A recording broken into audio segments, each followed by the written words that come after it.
नमस्कार दोस्तों। यह डिक्टेशन 70 शब्द प्रति मिनट की गति से बोली जा रही है। डिक्टेशन स्टार्ट होगी 5 सेकंड बाद। स्टार्ट। प्रकरण की पुकार होने पर याचिकाकर्ता रवि कुमार की ओर से अधिवक्ता श्री आलोक मेहता उपस्थित हुए तथा नियोक्ता संस्थान की ओर से अधिवक्ता श्रीमती निधि अग्रवाल उपस्थित हुई। याचिकाकर्ता ने सेवा से हटाए जाने के आदेश को चुनौती देते हुए कहा कि उसे बिना विभागीय जांच और पर्याप्त अवसर प्रदान किए नौकरी से हटा दिया गया। उसके अधिवक्ता ने कहा कि आरोपों की जानकारी केवल मौखिक रूप से दी गई थी।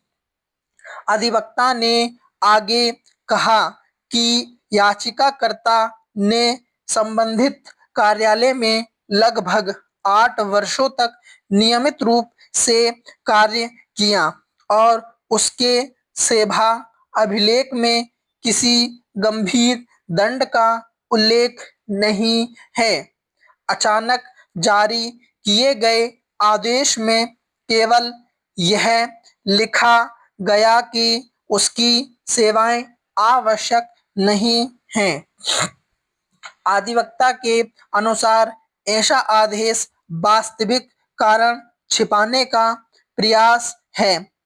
उन्होंने न्यायालय से आदेश निरस्त कर पुनः सेवा में लेने का अनुरोध किया।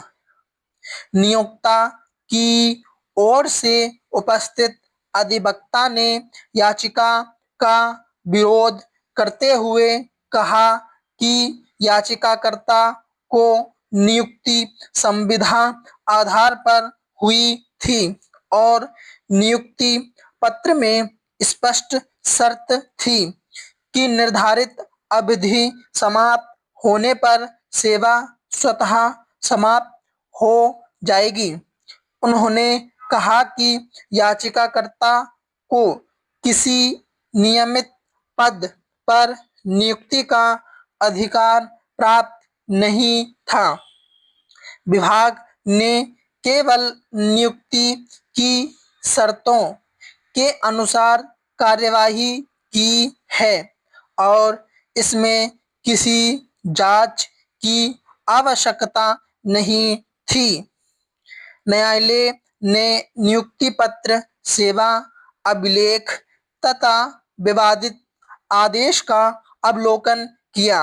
रिकॉर्ड से यह स्पष्ट हुआ कि याचिकाकर्ता की नियुक्ति प्रारंभ में निश्चित अवधि के लिए की गई थी, किंतु बाद में उसकी सेवाएं लगातार बढ़ाई जाती रही।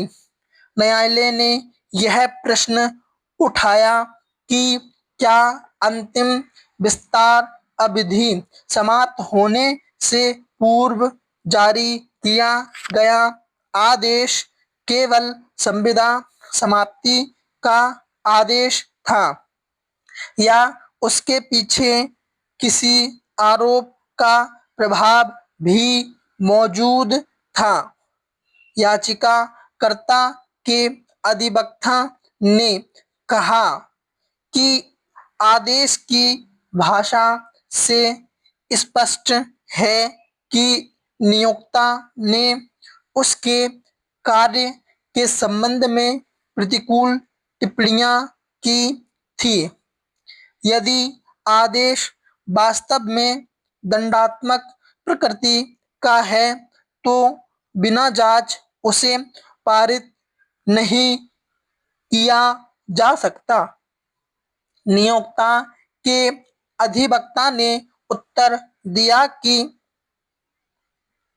सामान्य प्रशासनिक टिप्पणियों को दंडात्मक निष्कर्ष नहीं माना जा सकता और संविदा की समाप्ति के लिए अलग विभागीय जांच आवश्यक नहीं है।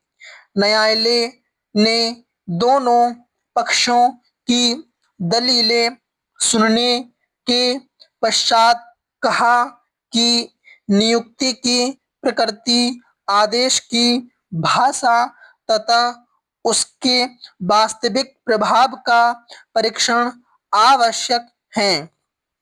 न्यायालय ने नियोक्ता को निर्देश दिया कि वह मूल सेवा अभिलेख तथा नियुक्ति से संबंधित आदेश अगली तिथि से पूर्व प्रस्तुत करें। याचिकाकर्ता को भी निर्देश दिया गया कि वह अपने दावे के समर्थन में उपलब्ध दस्तावेज दाखिल करें। प्रकरण की अगली सुनवाई हेतु सूचीबद्ध किया जाता है। स्टॉप। इस डिक्टेशन की पीडीएफ हमारे टेलीग्राम चैनल पर मिलेगी, जिसकी लिंक वीडियो के बायो में है। धन्यवाद।